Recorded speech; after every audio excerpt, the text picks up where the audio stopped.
Hello, everyone. Welcome. So first of all, I should say that this meeting has a simultaneous interpretation feature. So on the bottom, in the toolbar on the bottom, you can choose between English or Farsi channel to listen to the person who is speaking or listen to a translator. Thank you. I am Mojtaba Kashani, Coordinator of Literature of Annihilation, Exile, and Resistance event series at the University of Notre Dame. As you can see, we are in Zoom meeting mode, which means you are free to keep your cameras on. Please do so if you are comfortable. It is wonderful for our speakers to be able to see their audience. Although I know we are all located in different geographies here, this event is hosted by the University of Notre Dame, which I would like to acknowledge is situated on the traditional homelands of indigenous peoples, including the Haudenosaunee, Miami, Huron, and particularly the Pokagon and Potawatomi, who have been using this land for thousands of years and continue to do so. We recognize our place in the history and practices of colonialism and understand that our responsibilities extend beyond this gesture of land acknowledgement. We must also reflect on the University of Notre Dame's past, present, and future relationship with the original stewards of this land and actively pursue ways to amend this troubled relationship. Literatures of Annihilation, Exile, and Resistance is an interdisciplinary research collective and lecture series focused on questions of human rights and the arts in the global Middle East, Southwest Asia, and North Africa. Launched by Azarin Vandervilliers Ulumi, it is co-sponsored by the College of Arts and Letters and by the Clark Institute for International Peace Studies, and housed at the Initiative on Race and Resilience, directed by Mark Sanders, Professor of English and African Studies. We have a new website at litofexile.nd.edu, including an interactive map that traces the migration routes of all our guests. Please visit the site to explore our future events, written interviews, and more. I would like to thank our partners. This event is presented in partnership with Kevorkian Center for Near Eastern Studies at NYU. We are also partnered with the Transnational Literature Series at Brooklyn Booksmith, and I want to thank them for their collaboration with us and encourage you to purchase our guest books through Brooklyn Booksmith. Feel free to make your purchases anytime throughout the event. This afternoon, our guests are Alie, Ataee, and Atiq Rahimi. The conversation will be moderated by Amir Ahmadi Arian. I will read an introduction for each guest shortly. There will be time at the end of the event for Q&A. So please, at any time, feel free to leave your question in the chat and we will get to as many as we can during the Q&A period, during which you will also be invited to raise your hand. This conversation will be placed in Farsi with English interpretation provided by Nasim Fikret. There is an interpretation button on the toolbar that you can select Farsi or English as the primary language. Ataee Alie is an Iranian-Afghan author and a screenwriter whose books have won major literary awards, including Mehregan Adab for Best Novel. Ataee was born in 1981 and grew up in Darmian, a border region between South Khorasan province of Iran and Farah province of Afghanistan. Growing up in Iran as a female minority, she experienced a lot of discrimination and difficulties, which led her to work as a women's rights activist. Her words are deeply influenced by her observation and experiences as a child. She graduated from high school in Birjan and went to Tehran to continue her studies in Tehran University of Art, where she received her BA and MA in screenplay writing. Ataee dedicated most of her focus of writing about immigration. In addition to publishing books, she has been working with several magazines such as Hamshahri, Tajrobe, and Madastan. Her short stories have also been translated and published in several American and French magazines, such as Midtown Quarterly Review, Kenyon Review, and Guernica. Ataee's collection of personal essays entitled Pour Sorkhi in Persian is currently being translated in French and is set to be published by Gallimard Publishing House in 2023. Atiq Rahimi, born in Kabul in 1962, is a French-Afghanistani writer and filmmaker. In 1984, Rahimi's family went into exile. and after studying at the Franco-Afghanistani Lycée, he joined his father in Bombay. In 1979, he returned to Afghanistan to read literature at the University of Kabul and worked as a cinema critic. In 1984, he relocated to Pakistan for a brief period before seeking political asylum in France. He completed his PhD in audiovisual communications at the Sorbonne and began writing Earth and Ashes in 1996. After 18 years in exile, Atiq Rahimi returned to Afghanistan in February 2002 and helped establish an Afghanistani Writers Center in Kabul with the assistance of the French government. Rahimi is the recipient of a number of prestigious literary and film awards. In 2004, he won the Prix vers l'avenir at the Cannes Film Festival and a Golden Doe Award for the Best Feature Film at the Zanzibar International Film Festival for the film version of The Earth and Ashes. In 2008, he was awarded the Prix Goncourt for The Patient's Stone, France's highest literary honor. Rahimi directed 2012 the film adaptation of The Patient's Stone from a screenplay he co-authored with Jean-Claude Carrière.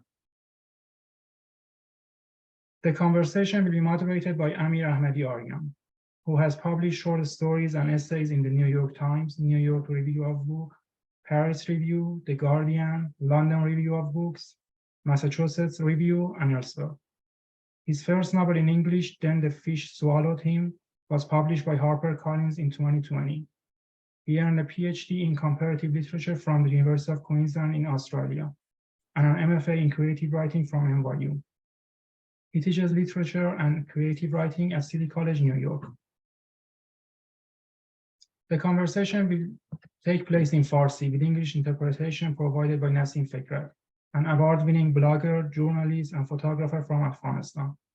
He has written for the BBC, CNN, Foreign Policy Magazine, the Nieman Watchdog Foundation, now Nieman Reports, and the UN. He holds a BA in Political Science from Dickinson College, an MA in Religious Studies from the University of Georgia, and an MA in Anthropology from UNC Charlotte. He is currently a PhD student in the Department of Anthropology at UC Irvine with a focus on Hazara's struggle for equal rights and belonging within the context of Afghanistan, nationalism, migration, and geopolitics of South Asia and the Middle East. It is my pleasure to invite Alie, Ataee, and Atiq Rahimi to begin this event.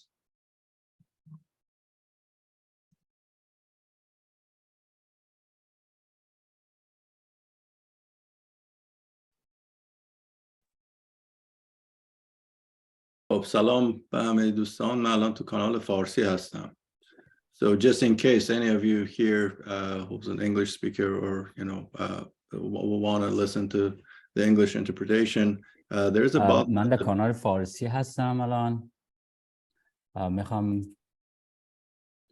So you can look at the bottom of your screen. There's a little button there. You can switch it from Farsi to English and back. شما میتونین پایین نگاه کنین و زبان تبدیل کنین از فارسی به انگلیسی.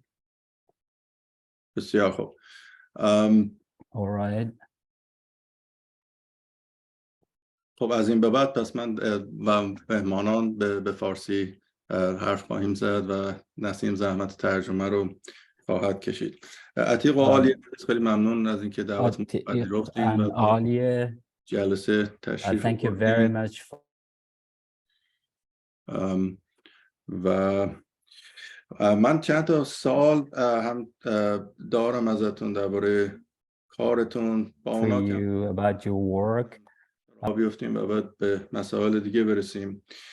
تو عنوان این جلسه همونطور که دیدید کلمه مرز طور پررنگ مطرح شده. منم مثلا اونجا شروع کنم.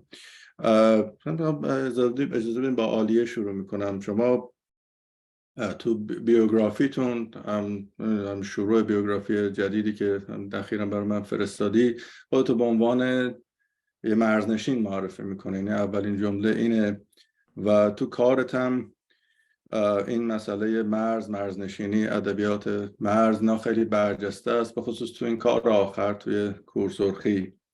خواستم برای ما از این وضعیت حرف بزنی از در واقع چیزی اصلا به عنوان ادبیات مرز به رسمیت میشناسی؟ اگه همچین چیزی وجود داره چه خصائلی داره؟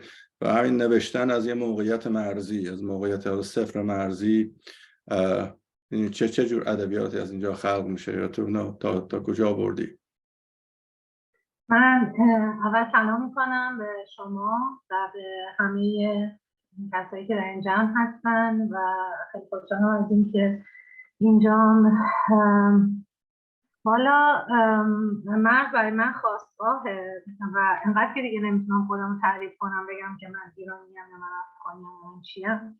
فکر میکنم که در واقع این خاستگاه برام خاستگاه با اهمیتیه و شاید قطعی ترین چیزیه که میتونه باشه و این قطعیت هم باز در عین این قطعیت خودش نشون دهنده اینه که همه چیز سسته و من نمیدونم چیزی به عنوان ادبیات مرزی وجود داره یا نه، ولی مرز در چیزهایی که من می‌نویسم همیشه وجود داره. من به خاطر اینکه یک در واقع به حالت جغرافیا خیلی وقتا وارد میشه، خیلی وقتا مفاهیمش برای من در ادبیات اتفاق میفته و دربارش می‌نویسم و ازش حرف میزنم. قصه هایی که میخوام تعریف کنم وقتی تو اون موقعیت میگذره میبینم به جغرافیای اون موقعیت مربوطه و اینه. عتیق جان، شما هم همینطور توی کارها مسئله مرز خیلی پررنگه. خیلی وقتا مرز دولت ملت هاست، مثلا تو کتاب سقاها شما You have talked about border a lot in your books and the essays you published. Sometimes those borders are within the societies, and you've seen that in your protagonists in your stories and people who experience borders invisibly within the society that you live in.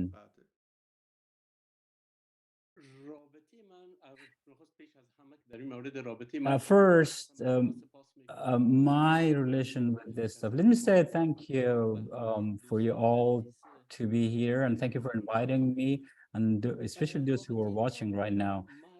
My relations with the border, it is initiated based on a necessity and hit. Necessity is whatever we willy-nilly.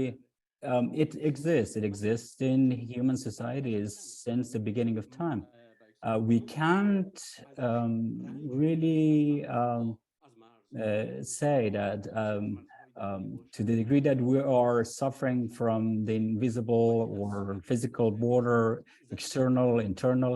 On the other side, I also see the need that first, the border is being created that we had to break it. We had to tear it apart, and otherwise it doesn't have a meaning. I think that writers,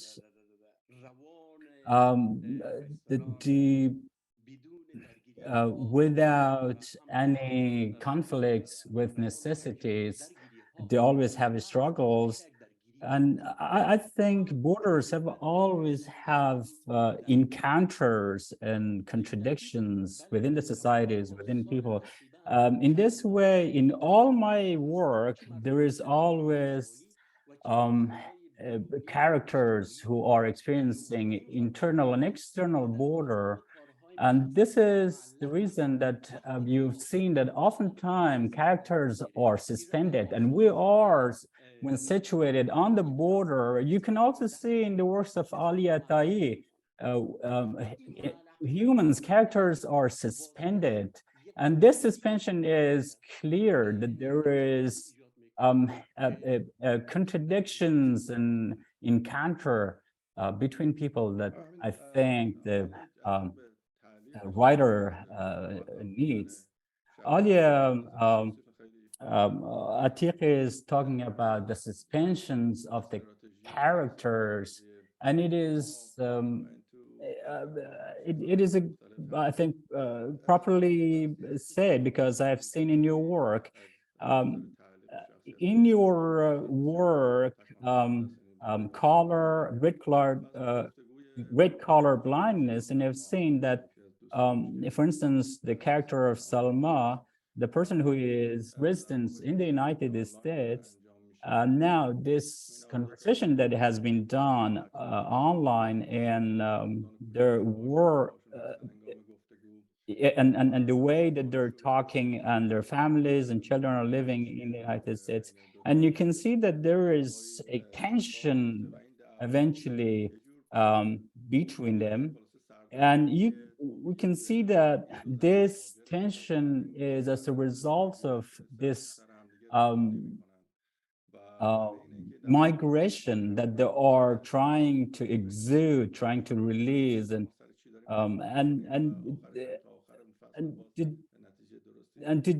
they don't know what they're fighting for, and eventually they don't get into conclusion. And now we know that in this story, we get to know that what about the suspension of these characters. I want to know, how do you think about these characters who are suspended? Tell us more. In reality, I think in my situation is the way that it is correct that geographically it has some sort of meaning, but when you put humans in it, it's always unstable. Maybe it is what I think is breaking your identity, because they can't find a solid ground to initiate their identity. I think humans have some sort of stable place to initiate their identity. People who are migrants, people who are gaining this place, that means they're losing this kind of spaces, this kind of stability. In the work of red color blindness, you can see the characters, you can see that who losing is the innate thing, that when they're trying to recuperate, and when they turn into is getting failed, unable to achieve, and they become jealous. And when we see in the experience of migration, it is what I see and what I have been located. There are certain situations that we when you can imagine a situation of migrants falling like a doll down, creating such narrative.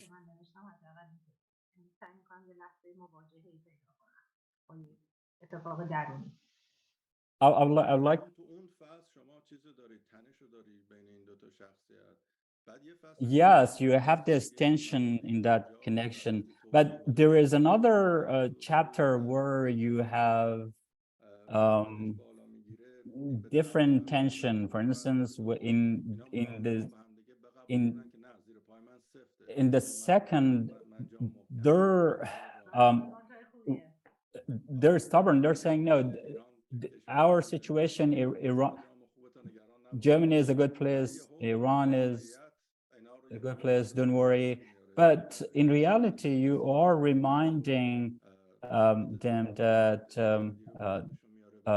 the cruelty of the world of migration, and maybe you can see it's some sort of self-deceiving, but things are changing.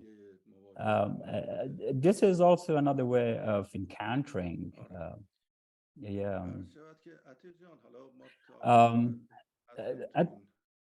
Atiq John, now we're in this conversation about migration and border. In the book of Ataee, the issue of time and space and the issue of the déjà vu happens. And there is a translation of Farsi that I'm going to quote. I've forgotten the character. What was the name? Yusuf is in Kabul, Tab, and Tamim is in France. In that place, there is a sentence that the present time is nothing but exile. There is no time but déjà vu. And the present time is meaningful when we consider just the déjà vu.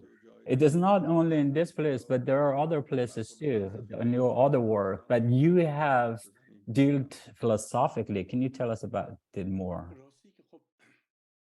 In reality, when I write my story, I always have problem with the structure and the structure of time. And it belongs to the culture and the culture that I come from, Afghanistan. And this region, and see, when we, in the culture that we have grown up, and when we have made ourselves, and this is a culture of a location rather than time. For that reason, when we consider Islam and it arrived in Afghanistan, in this region, we see that the culture has been reinforced. In this way, I always have encounter with the time, with the structures, and the structure of time has always have a crucial place. And I see that space is always suspended, similar to my characters. Ash and Dust, the book of Ash and Dust is always suspended. It seems like they're standing on the bridge. The bridge is a symbol of suspension in the time. In Ataee, I've always tried to tell the story that happens within 24 hours, and it's still everything is suspended. Even the Afghan who have migrated to France or Amsterdam, they're still experiencing the suspension. And yes, the location is also suspended. I think that I know that this is cultural, but it is also geographical and local wise, and it has it is indicated, and Afghanistan itself is suspended.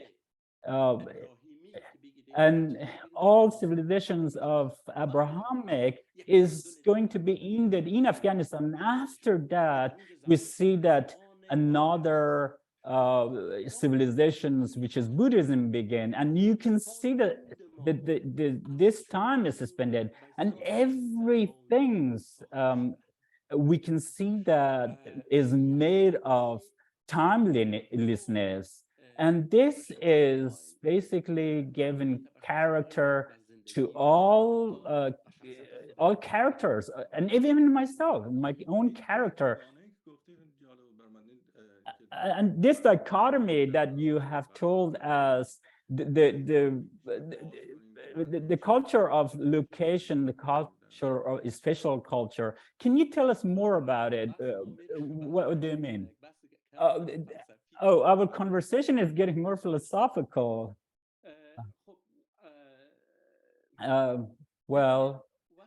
See, when we read Shahnameh,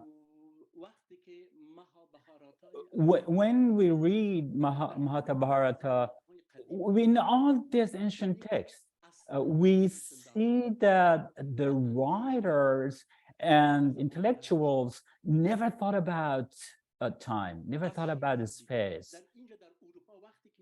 Now think about poem. When a poet says or write a poem in Europe, they're writing about poet itself. But when we see in Maulana, in Rumi, we can't find a space either, because even if you look at the beginning and the last, we can't find the location and time. In this way, philosophically and psychologically, my characters have been influenced and they're suspended. And the reason that location is why important my work is this, because in our history, in that country that we have been born, in always have been intervened, always been invaded by foreign powers. And this is the reason that civilization has been spread out from ancient Persia, and whatever it was important, for me, it was just to occupy the location. And when we open the Bible, and we read that it says in the beginning it was Word, and the Word became God, and we can see we see there is this story of a special time is depicted here, that in we always have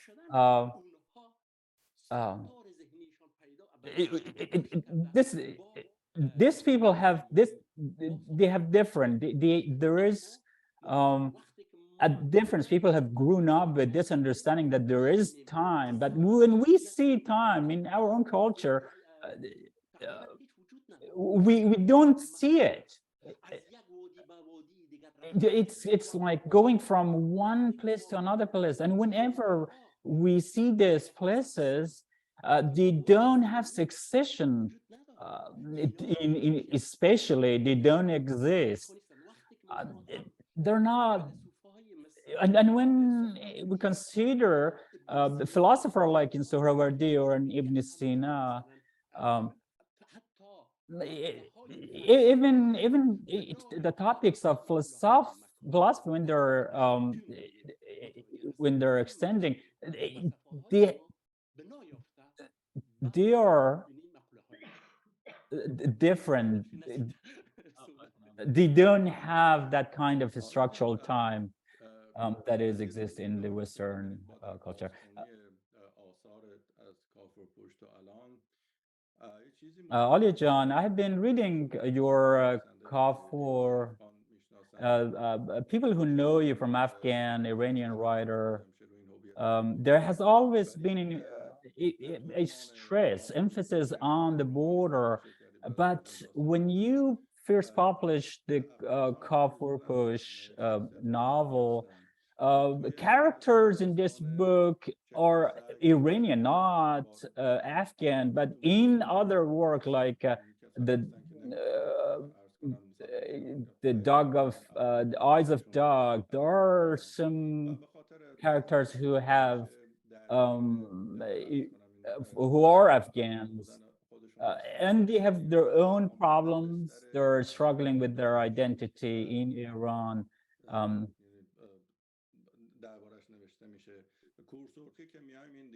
And when we get into your red color blindness, and things are changing, we can see that there is a kind of travel, and there is a travel is happening. And has it happened to you?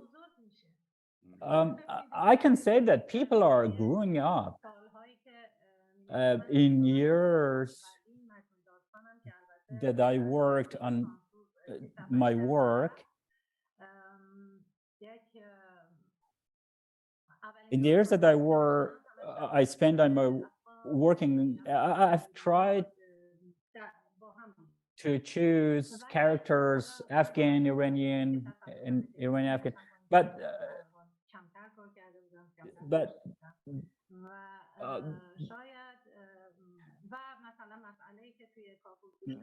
maybe the issue that I had with Cover Push, it was that I was publishing my book in Iran.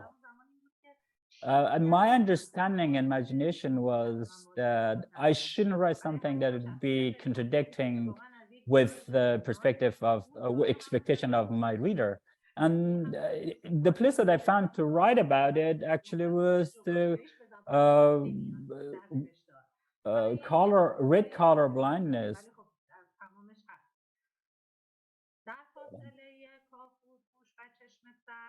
And in the issue,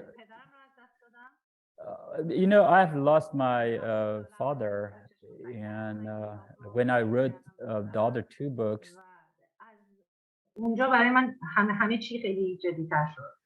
everything became serious after that incident. Things that I thought I should live in another place. My book, the color-lit blindness is close to me because that depicts my geographical locations that exist on the border. And as I said, people growing up and their perspective get changed. زمان حرف زدیم، بریم سراغ زبان، چون دوگانه در زمان هست، در زبان هم هست. من بازم رجوع میکنم به رمان سقاها، چون اونجا یعنی فلسفی ترین رمان شماست، پر از تأملات. Atiq, I'd like to talk about location and time in your work, Saqaha. And the character of Tamim, there is a paragraph when they're mulling over France and Kabul, and when he says, when you are in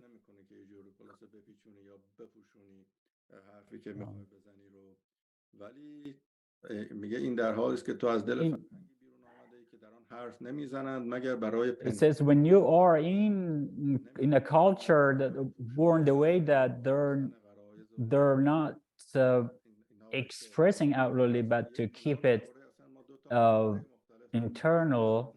And it seems that we're living in different world. Characters are illustrating this, and you can see that there are two languages. The one language is trying to keep it secret, and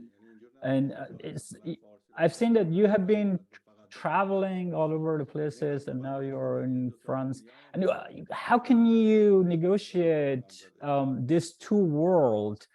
How change has brought to you? Well, except that it has brought some discrepancy in my mind and my writing. And every time when I try to write, I never ask myself to write in Farsi or English. I always think that what should I write the first sentence? It's clear that the Farsi language, the language is my mother tongue. It has created some sort of taboos. The words we're using in this language, they're different, and in the language, Farsi language that we speak, is different. And in Farsi, my Afghan Farsi speakers, they're saying that they don't have hygiene of speaking. And I know that how precociously they're using it. And whenever I write in Persian, in French, I always have dealing in the back of my head. I always have Farsi writing in French. When I write in Farsi, my mind is engaging with numerous symbolic things in French. And oftentimes, the book that I have written, the Patient Stone, without that I want to play with the language and words, it comes unexpectedly, and I accept it as a gift. I think this back and forth between languages have given me the opportunity that I can see the reality from two different perspectives, and I can explain from two different perspectives. As you said about Saqaha, and this is what exactly happened, because Saqaha was written in Farsi, but the story of Yusuf that happened in Kabul, it's written in Farsi, happened in Kabul. Tom, that stories that happened in Paris happens in French, and we often see the trace of the trace of French in Yusuf's story, and this is because of the dealing with the story of Tamim that is written in French, and that's because my language, and you can see that there is the border, there is some sort of border in my language, and there's some sort of suspension. Great. Alie, I have a question. I've noticed that in your stories, this time I've seen the presence of animals, even though they're not large, but I've seen, for instance, in your story of the dog of Eye, you're talking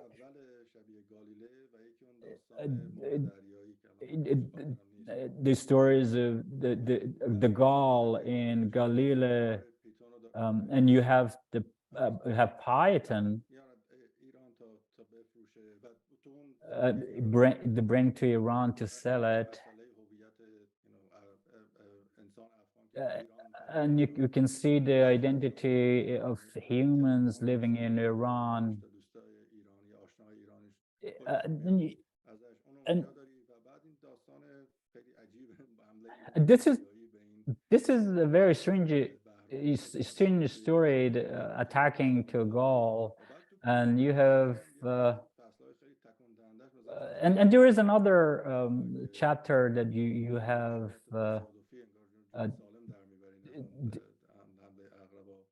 you have a scorpion there in you get survived.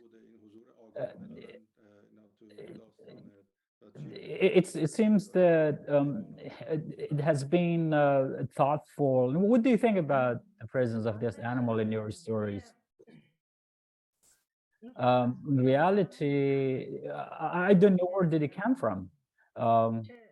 When I don't know what happens when they bring them to the scene, but I know that when I bring them into the story, I try to make their presence meaningful. I do not want to misuse them and make the surrealist presence of these animals. But actually, my intention is I want to say this. I really I can't say this about animals.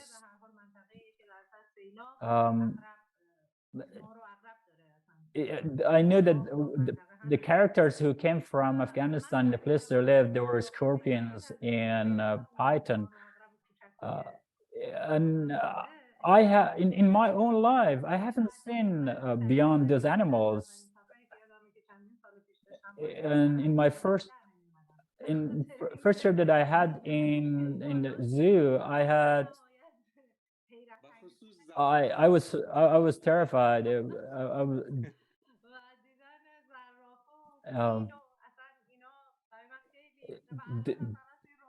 The scene of giraffe in the zoo.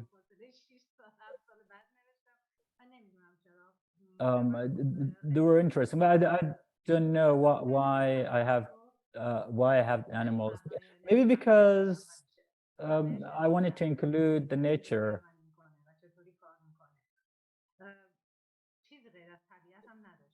I didn't have anything else other than nature to employ in my writing. Whenever I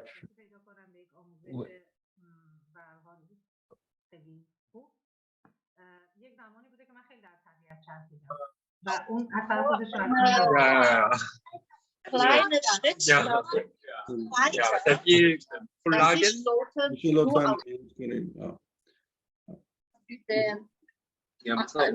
Hintergrund. Ja, dann okay, aber dann wenn das was anderes بفهم. من که فکر کنم صدامو قطع شد. نه صداتو داریم الان. آره و این شکلی بوده حضور حیوانات و خب من همیشه برام حیوان‌ها همیشه animals have been always interesting to me. Excuse me, in this about this, people in Africa have a very interesting story. They're saying that in the beginning, all animals have been humans. When they realized that humans are getting into the situation that is so problematic, they decided to be animals, and that's maybe for me too. It's not something actually for me that I naturally love animals, but you know, they appear in my stories, and whenever I think about them, they appear more, and when I haven't seen them, they don't appear. Atiq جان یه سوال فنی دیگه من بپرسم بعد بریم سراغ. Atiq, I have a technical question. When you address the third or second person,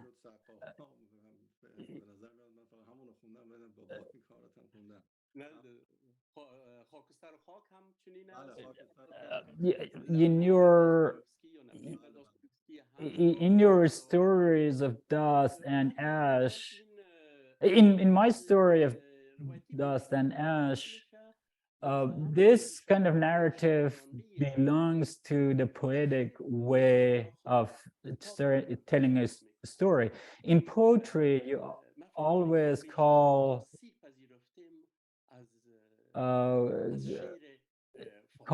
person in the second plural noun, and I have maybe that's because I have adopted, and when I entered into university in France, the first book that I read,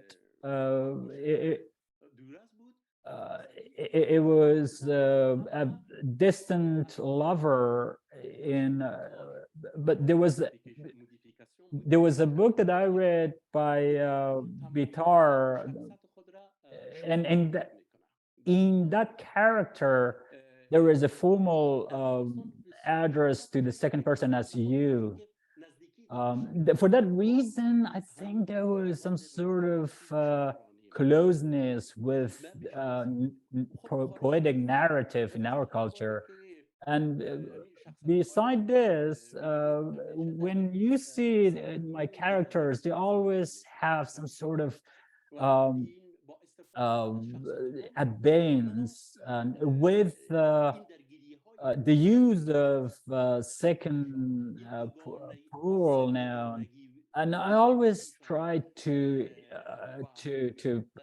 present the dichotomy of my characters, that there are they're suspended or located in the world of saying and unsaying, and you can see in my story Ash and Dust. In this way, you can see the distance that is being created between humans in different events, and at once you can see the person, the first person to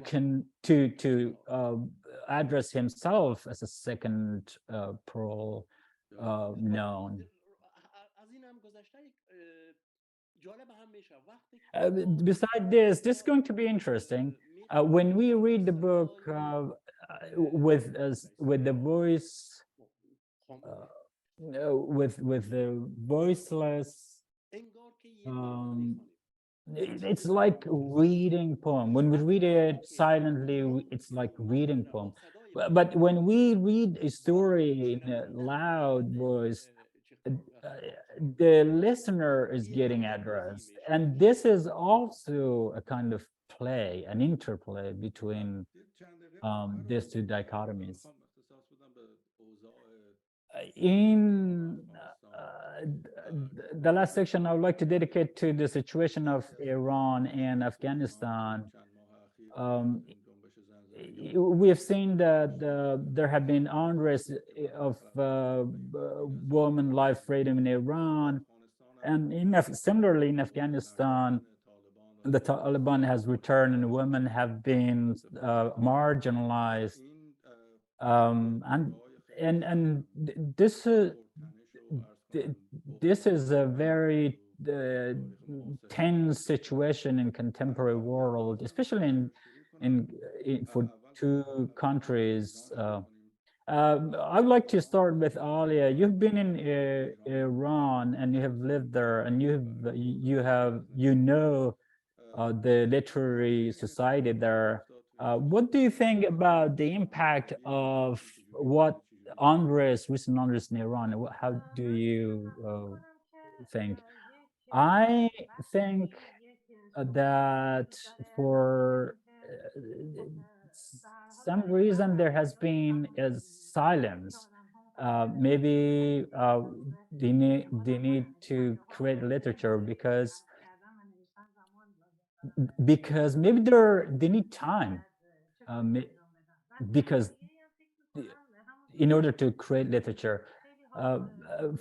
Also, I see that people, a lot of writers decided not to write, and this sounds like they're reacting to the situation. I also think that they're considering some sort of their positionality within the society, whether it has social, cultural, or political intention. But I think that there is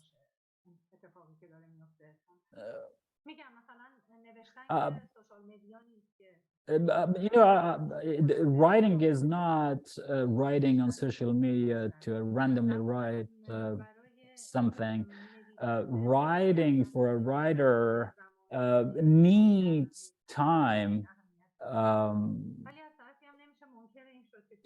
From the other side, we can say that the efforts that women have been working hard, fighting hard in Iran, they have been trying to achieve respect and equality for themselves. پرچمدار میشن، پرچم می‌بینن. هر چیزی که فکر می‌کنن. من تصورم بر اینه که این I think که برای به دست آوردن آزادی women who have tried to fight for their rights will continue. و این متوقف نخواهد شد. This will not stop برای آزادی طلبی انسانی here when it is destined to fight for human freedom.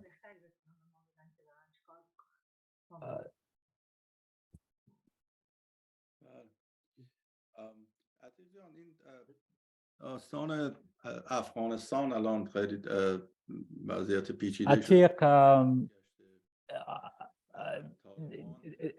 with the return of the Taliban, there's some issues.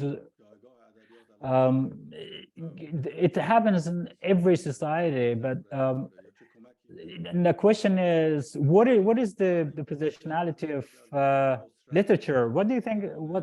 How can literature think about the situation? And now that we are in this situation, I know it is a cliche question, but we can't escape answering. If you would answer, what would be the answer to this question?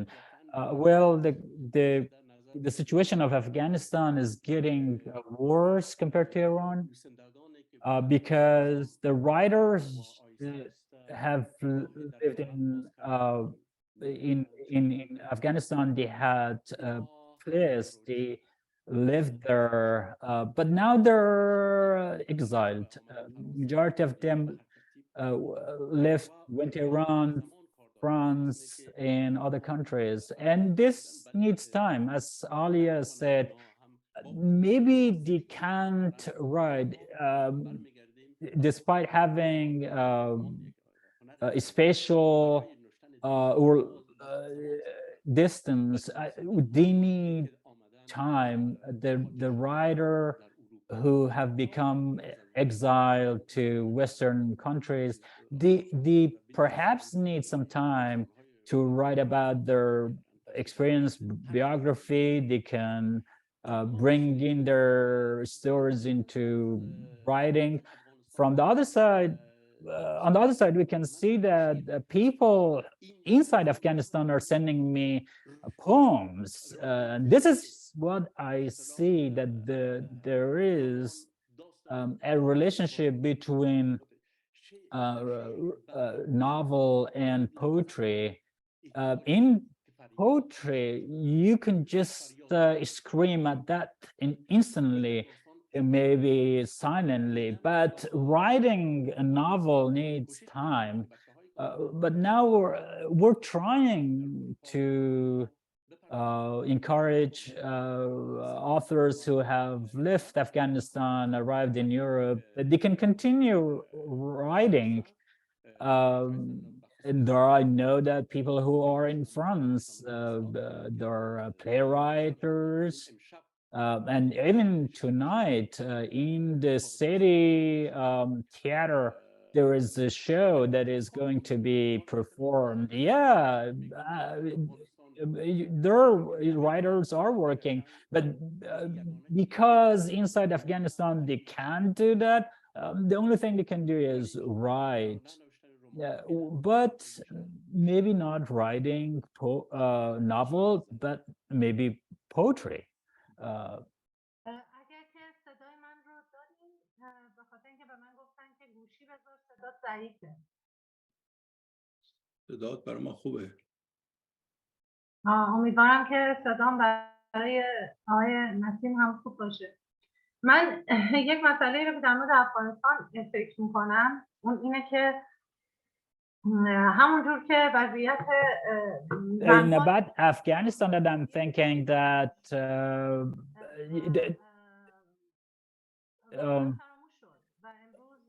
they're forgotten. There is some sort of silence that because there is some sort of understanding that women can't get education, they can't اجازه تصویر رو بده. I don't know who should get them, who should allow them to get education, but I know that it is horrendous, the situation there in Afghanistan. People are simply just accepting or without any considering a plan. They don't see that the opportunities get lost for the second generations. And the mantra is that, okay, let women get educated. There is no other demand. It's as simple. With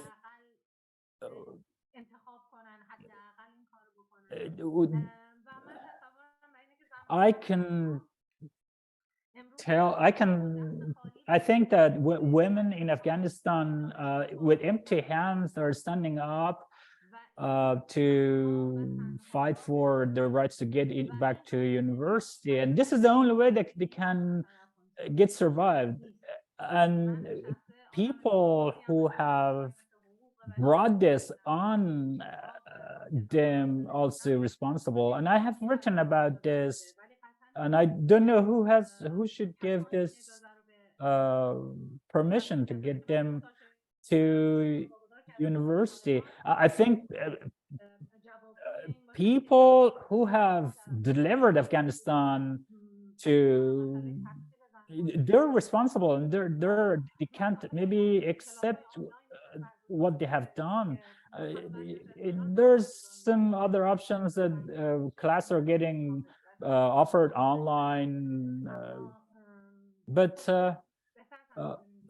we know that, but when you are not in a situation that when you have no way out, education is the only way. And for this reason, I think the situation is very difficult. The difficulty is that they're alone.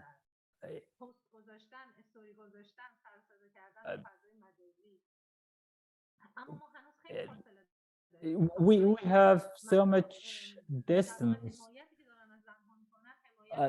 As far as I know, that support for women should be internal, and it should be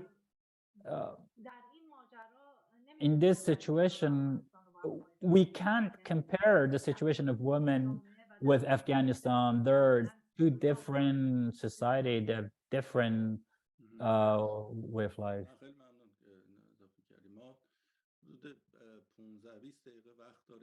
We have 15-20 minutes, and we have a few, and we're going to stop this, and we're going to turn into Q&A.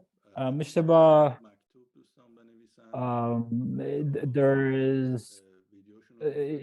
There's an option for the listeners to either turn on their videos or write their questions in the chat box.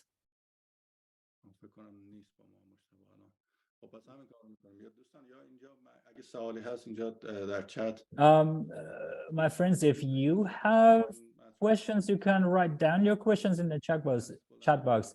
And if you want to say it orally, you can turn on your video, your camera, and ask your question.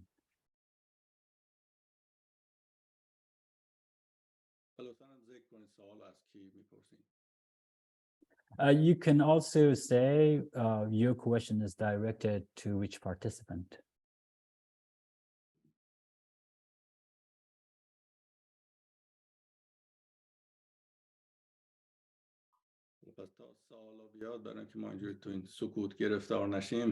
Until we get questions, one last question that I would like to ask is from Alie, and you have responded to the questions about regarding women in Iran, Afghanistan. There's an issue about the Afghan woman after the given after the taking over of Afghan embassy in Tehran by the Taliban, and you said that things are getting worse. What can you tell us a few words about that?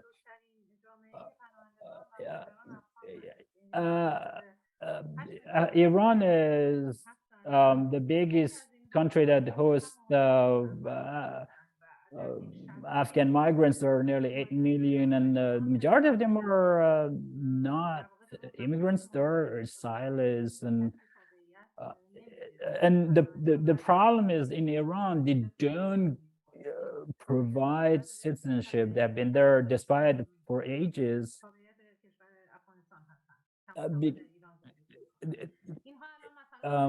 There are still citizens of Afghanistan living in Iran. And now for bureaucratic issues, where should they go? They should go to Afghan embassy in Tehran that is right now controlled by the Taliban. They're afraid to visit the Afghan embassy because they're not sure what will happen.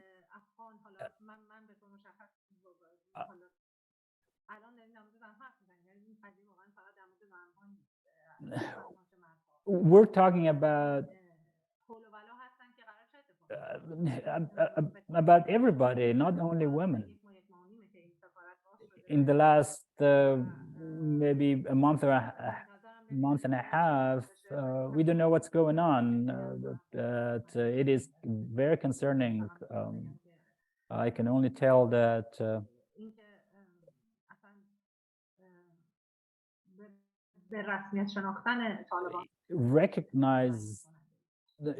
recognizing the Taliban is really concerning and disappointing. Culture influence your writing in your novels. Can you explain more about it? درباره تاثیر فرهنگ در رماناتون پرسیدن و درباره تجربه شخصی شاید مقصود باشه که رابطه تجربه شخصی یا فرایند عرض کنم تبدیل تجربه شخصی به ادبیات این تو کار شما چجوری اتفاق میفته؟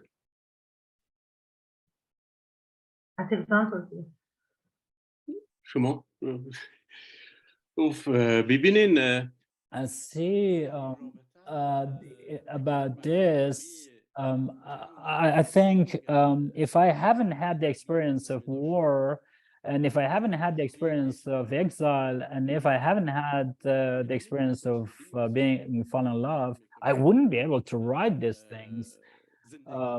I think when you say life is becoming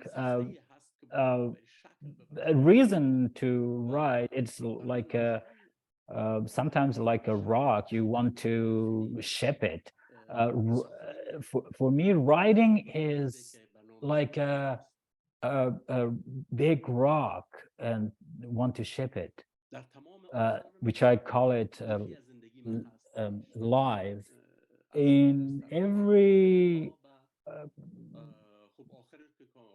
story,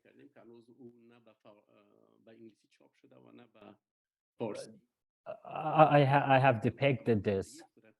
In my whole life, I've expressed this to my daughter.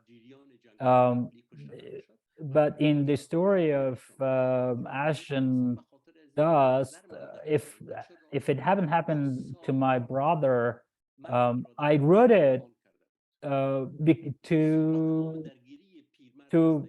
explain what happened, because my dad didn't tell me for 2 years about his death, because the story is the struggle of my father for 2 years. Should I tell the truth to his son or not? So whatever experience, whether good or bad, but I'm trying to divide it, to share it.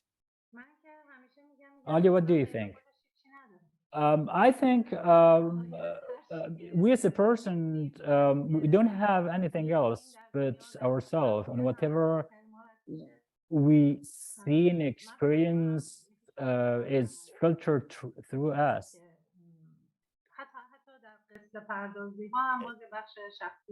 Even in storytelling, I can always see it. It's in our culture, in our society.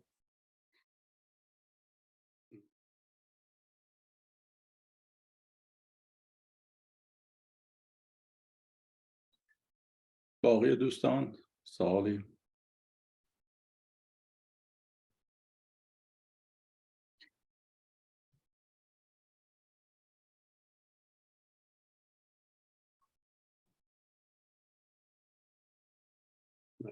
قصه همون مولا نصرالدین است که به کوچه ها داد The story of Mullah Nasruddin, who was yelling in this on the Alie, saying, "Who has question? Who has question? I have so many answers." Writing itself is sort of asking questions. Other than that, what would be the responses? It's writing is always questioning.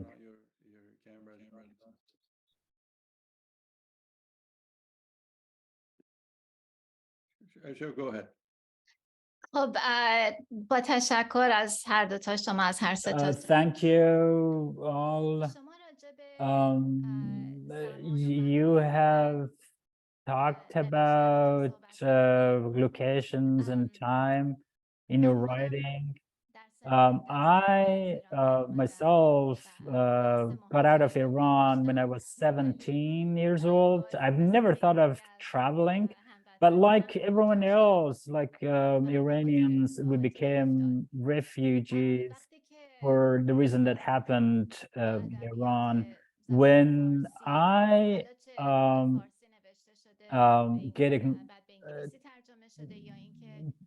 when consider literature in Farsi, the work that is written either by Iranian, French, when I read their stories, I consider myself to be part. I am asking whether I'd be able to connect or consider part of that culture, or because I have been away from Iran for a long time, how can I relate to that kind of perspective? How can I relate to this kind of experience? What do you think about location and time?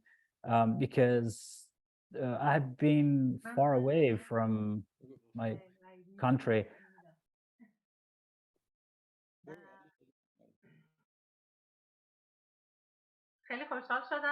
I'm happy that I see you. I think the issue that you brought up, whether this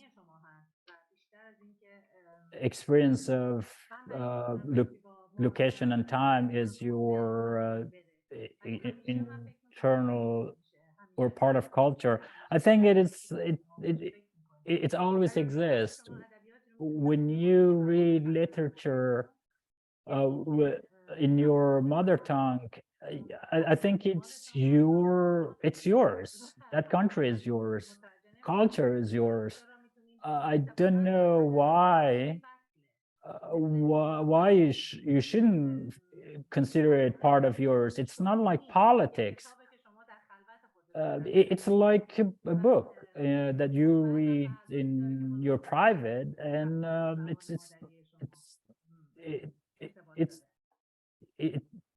is part of you. I think generally, when we live in our own land, the world is in us and in our mind. But when we get out of our land, whether we are young or old, then it is the land, our homeland, that lives in us, not the world. Whether we want or not, there is something that is connecting you with your homeland. Things that you can't really find definition, but you know that there is something from the past that oftentimes is bothering you. Oftentimes it's beautiful and pleasant, but they exist. But I always think of Rumi when you read poetry of Rumi that says,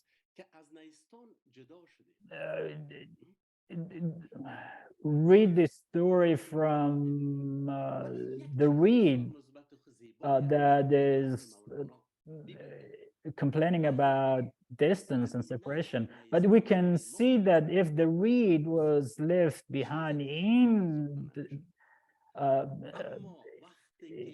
the willow, and it could be dried out, and when it was cut, it became a tool of writing and a tool of music to be used.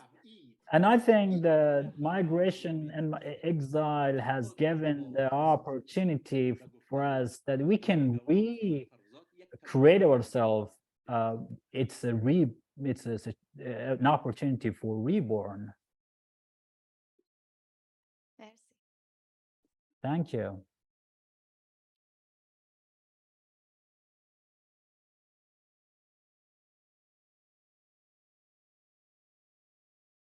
آقای دوستان، قبل از اینکه جوابهایی که ما داریم تو نیستان بپرسه، سوالاتون من. اگر سوالی نداریم تا ما سوال کنیم. If you don't have any question, I'm going to ask.